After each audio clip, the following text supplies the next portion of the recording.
This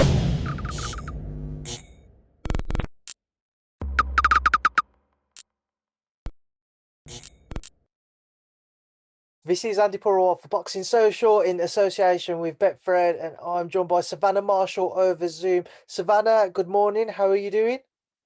I'm good. I'm very well. I'm here in sunny Barcelona for the Matchroom fight night tonight, where my good friend April Hunter is fighting. So I'm in good spirits and I'm excited for tonight.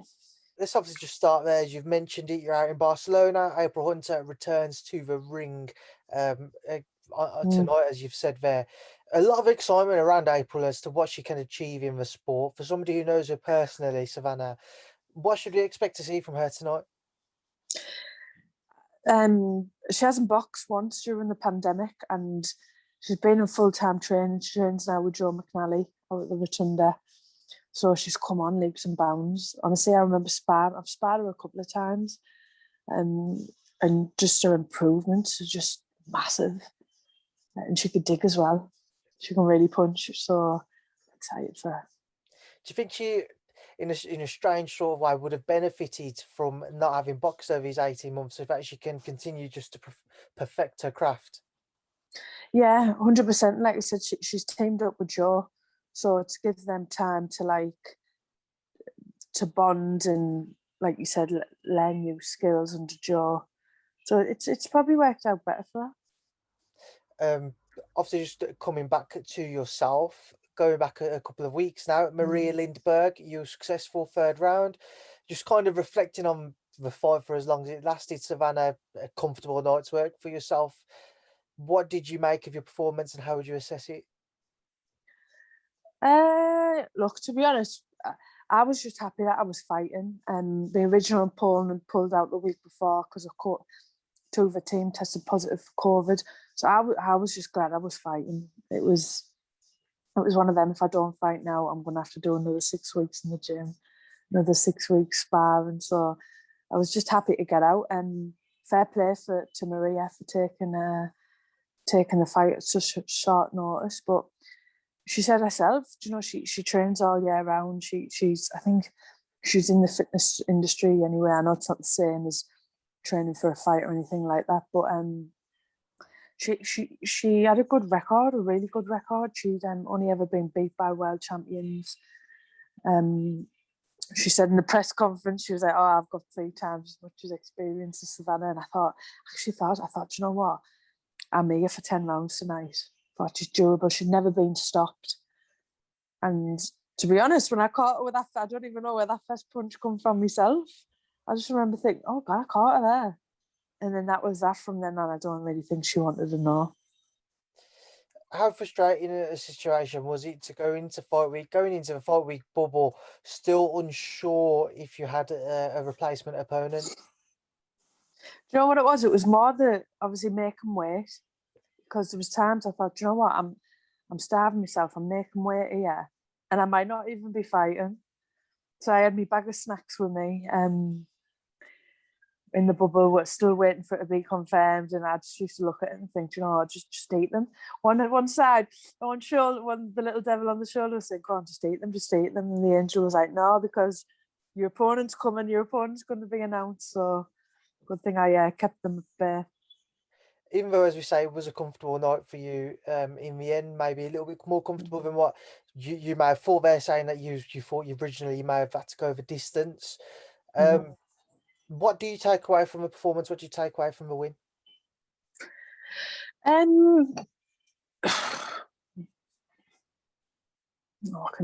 To be honest, like I said, I haven't done the distance for since 2018, layoff due to COVID. So I did want really a solid test, a solid hard test.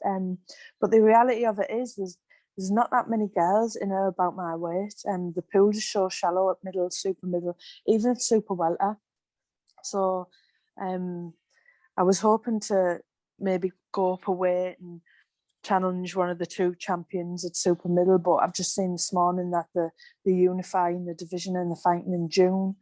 So I think it's just a case of just sitting down with Peter and just saying, look, well, what's the best move for me now? Is that something you are asking kind of Peter and of Eddie, trying to get you an opponent who will maybe give you those extra few rounds if you can't get a unification fight yourself? Do you know, it is what it is. You can only beat who's put in front of you. And, do you know, I'd never underestimate anyone. Even, like I said, that I was surprised. I thought Maria would have been a lot more durable, but I hate her. And it's just a case of, do you know, if you're hurting someone, that their game plan goes completely out the window. So it's one of them. I can only beat what's put in front of me. Now, one name which I'm sure you're prepared for me to bring up, one name has always been mentioned with your own, a past foe of yours, Claressa Shields, a fight which has been spoken about for a while now between the pair of you in the pro ranks. She's recently taken a decision to move into MMA. Just your thoughts, first and foremost, on that move, Savannah. To be honest, I don't blame her. I really couldn't fault her. I think she's done everything she set out to do in the pros, and just the size of MMA at the minute, the audience, the pull it's getting. I don't blame her for making the switch. I hope it works out for her, but then a little bit of me hopes it doesn't, so she can come back to boxing. I mean, just on that front, where would it leave things between the potential bout between the pair of you? But obviously, we don't know how long she will be staying in MMA for. But have you thought about kind of where that fight could effectively, whether it could happen or not? Yeah, I do believe it will happen, just because the size of it and the magnitude. I know that Katie Taylor's fighting Tasha Jonas next weekend, and that is a massive fight. But I believe Savannah Marshall versus Clarissa Shields is 10 times that. But I do believe it'll happen. I believe it'll happen this year. Now, I spoke to John David Jackson last week, of Clarissa's trainer, and he said that in his opinion as well, it's probably the biggest fight for Clarissa, and the biggest money fight for her as well, in boxing, that is. With that in mind, again, there was a lot of talk, especially over social media, between Clarissa, Eddie, tweets and what have you. Will that be a stumbling block? Because it certainly seems to be a fight which it's been spoken about for a while. She seems up for it, but it all effectively stems down to money. Yeah, of course. Everything always money's always in the way, isn't it? But after my last performance, Eddie said in front of everyone that he'd happily pay the money. So if she's still refusing and still demanding the money, it's quite clear she doesn't want the fight. In your own opinion, do you think we will see yourself versus Clarissa this year? Yeah, I do. I do, and because I believe her ego won't not let her take it. How can you proclaim yourself as being the greatest of all time, and not taking a fight with someone who's got one belt, who's saying, "Look, fight me," someone who we've criticised her opponents, criticised everything about her, don't even rate her. Why would you not? Surely that on paper sounds like an easy win for you. So why wouldn't you take it? I mean, with everything you've just said there, Savannah, let's say if the pair of you do meet, how do you think you'd match up stylistically in comparison to when you met as amateurs? I think it'd be a totally different fight. We're both a lot older. Our styles have changed a lot. It's kind of the speed versus the power thing, isn't it? I think it'd be a great fight for the fans. Even the build up for that fight. So it's an exciting week all round. Now, just away from Clarissa, if you want to try and catch up on Hughie Fury, how is Hughie doing? Oh, he's doing great. Hughie's hopefully get out back in the May, early June. Yeah, he's been in a long camp, looking very strong. I'm excited coming off the good performance he had against Marius Wack. It's exciting times for Hughie. Like I said, he's 26 now. He's getting his man strength. So yeah, it's going to be a big year for Hughie. Has it been frustrating for him to have not had maybe a fight date announced a bit sooner to follow on from that Marius back win? Yeah, definitely. But it's COVID times, isn't it? What can you do?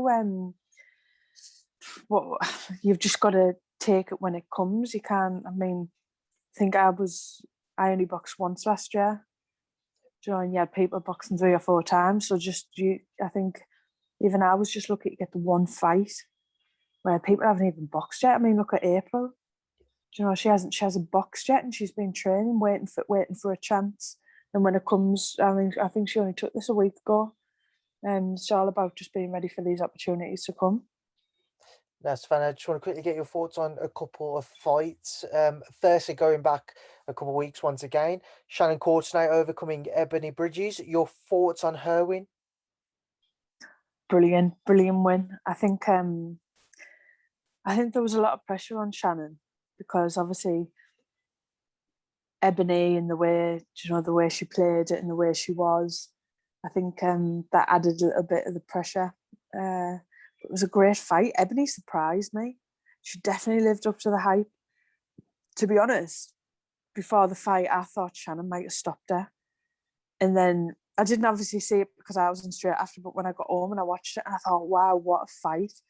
Ebony Bridges can actually fight. She can dig, she can take a punch. I think it was a lot closer than what the scorecard said. But you could tell how much it meant to Shannon. She'd work, you can tell on social media, but she worked super hard. And obviously a dream come true for her.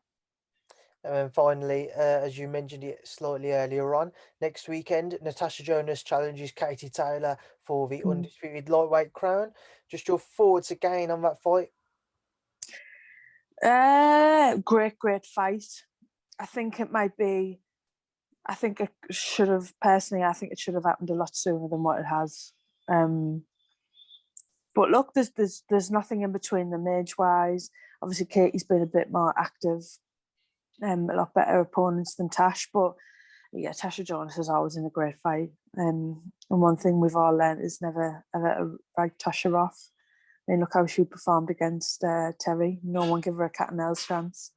So it is definitely kind of the last roll of the dice for Tash, and she's always going to go out all guns blazing. So I think it's going to be an exciting fight, and I hope she pulls it off. I really do. I'm Team Jonas all the way. All right, Savannah, we'll leave it there now. Leave you to enjoy the rest of your day and enjoy your time in Barcelona. Final words to yourself, for everybody who has supported you, everyone who's followed your journey, especially over this past year or so through the pandemic. What would you like to say to them? Yeah, thank you very much for all the support. It's been great. All the messages. I always try and get back to everyone. But yeah, thank you very much for the support. Savannah, it's been a pleasure to catch up with you this morning. Like I say, enjoy the rest of your time in Barcelona, and I will speak to you again soon. Thank you for speaking to Boxing. Nice one. Cheers.